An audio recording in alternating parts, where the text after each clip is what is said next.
ಅವ ಹೇಳ್ತಾನೆ, 1,00,00,000 ನಾವು ಅಡ್ವಾನ್ಸ್ ಕೊಟ್ಟಿದ್ದೇವೆ ಕಾಂಟ್ರಾಕ್ಟರ್ಗೆ ಇದನ್ನು ಜೀರ್ಣೋದ್ಧಾರ ಮಾಡಬೇಕು ಅಂತ. ನಾನು ಕೈ ಮುಗಿತೇನೆ ತಮಗೆ.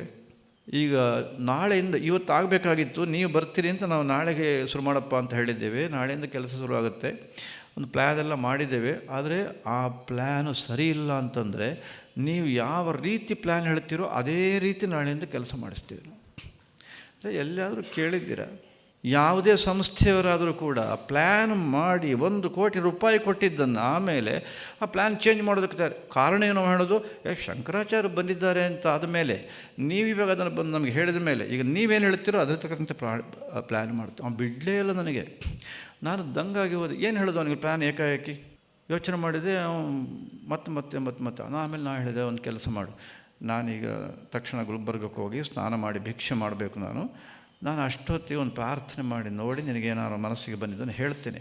ಏನಾದ್ರು ಮಾಡಬೇಕು ಅಂದರೆ ನೀವು ಮಾಡಿಲ್ಲ ಅಂದರೆ ಈಗ ಮಾಡಿದ್ದನ್ನೇ ಮುಂದುವರಿಸು, ಏನು ತೊಂದರೆ ಇಲ್ಲ ಅಂತ ಹೇಳಿ. ಅಷ್ಟು ಹೇಳಿದ ಮೇಲೆ ಸಮಾಧಾನ ಆಯಿತು ಅವನಿಗೆ.